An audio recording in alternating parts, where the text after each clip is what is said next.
So our next presenter is Professor Lisa Martin, and Lisa has a joint appointment here in the College of Arts, Sciences, and Letters and in the College of Education, Health, and Human Services. Her presentation is titled "The Sky Doesn't Fall: Combating Abortion Stigma in Medical Institutions." Lisa.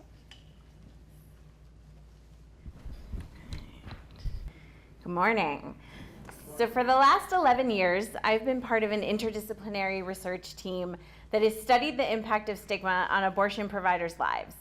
Today, I'm just going to share some of the findings from one of our most recent projects, a case study in conducting research on abortion in a large Midwestern academic medical setting, which will be identified soon. Abortion stigma is pervasive in the United States and impacts providers at multiple levels.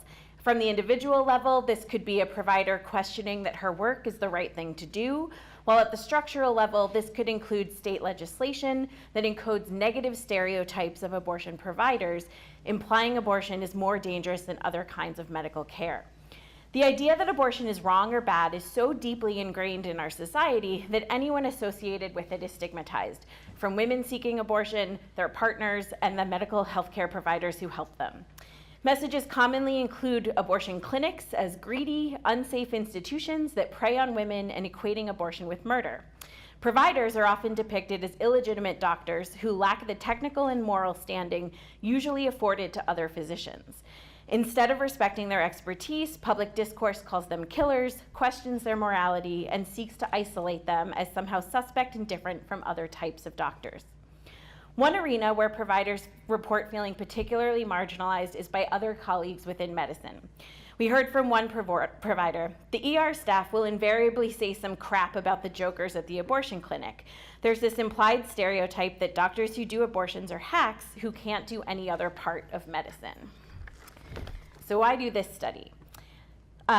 We could find no data on physicians' attitudes about their abortion providing colleagues. So we didn't know, are other physicians similar to the general public or somehow different? We developed a short survey to assess attitudes towards abortion, abortion providers, various abortion laws that restrict access, and items assessing the experience of taking the survey in a work setting.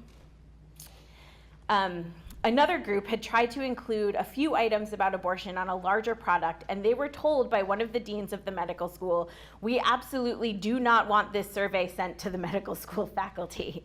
There was too much fear about even broaching the subject, despite it being approved by the IRB, which was a clear example of abortion stigma at work. So instead of the typical route, we took a different path. We first emailed the chairs of the medical departments explaining that the hospital provides abortion, serving as the last final option for some women in our state and the region who have complicated medical histories.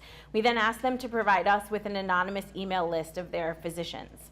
We had no objections from any departments. We basically said, these are your colleagues, and that you are likely to interact with abortion providers in the work that you do. We ended up recruiting from 9 different departments in the hospital, including internal medicine, surgery, pediatrics, anesthesiology, family medicine, obstetrics and gynecology, psychiatry, pathology, and radiology. The study was reviewed by the IRB and deemed exempt.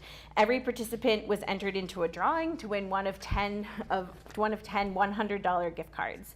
We had a survey open for 2 weeks, sent a follow-up email 1 week into it, and a final reminder about 48 hours before the survey closed. And during that time period, we heard and reached out from several department heads and people who had taken the survey, congratulating us and thanking us for it. We had no complaints from HR, hospital admin, med school administrators, or participants. So 1,260 people were our potential pool, and we had 560 faculty physician responses, which was a response rate of about 34%, which is typical for doctors on online surveys. All departments that we had reached out to were represented in the final sample. We found that regarding abortion knowledge, 72% of participants were aware that abortion services were offered at Michigan Medicine. About a third had referred patients for abortion to freestanding clinics outside of the hospital system, and 19% had referred patients for abortion at Michigan Medicine itself. We found very favorable attitudes towards providers. Notably, 86 agreed that providers offer necessary care for women. 95% agreed that abortion providers are equally competent as other doctors, and 94% agreed that abortion providers are equally technically skilled compared to other doctors. We also collected very interesting data around the role of non-abortion providing physicians in advocacy. 78% said that doctors who don't provide abortion services can make important contributes to abortion advocacy, and only 35% felt that it was important for physicians to stay neutral in the U.S. abortion care debate. About the survey experience itself, data on the appropriateness of this survey topic at Michigan Medicine was high, with a 90% endorsement. 85% reported enjoying thinking about the questions in the survey, and 53% said that the survey questions made them consider things in a new way. We received several supportive comments throughout the course of the study, one being, "Thank you for doing this. While I do not participate in abortion care currently, I feel very strongly that abortion rights need to be protected and that physicians should play a strong advocacy role, just as we do for less politically divisive." It became clear that some participants who do not support abortion felt censored within the institution. One person said, "This institution is hostile to physicians who disagree morally on the topic of when life begins. Thank you for asking these questions. I am not comfortable discussing this topic within the institution." So even those who opposed abortion felt heard. Given the experiences of other researchers studying socially contested issues, we expected a fair amount of resistance to our study. To the contrary, we were surprised that no departmental chairs voiced concern, and several participants sent messages expressing support. We received no institutional backlash for following the distribution of the study, unlike our colleagues. You can successfully study contested topics in medicine.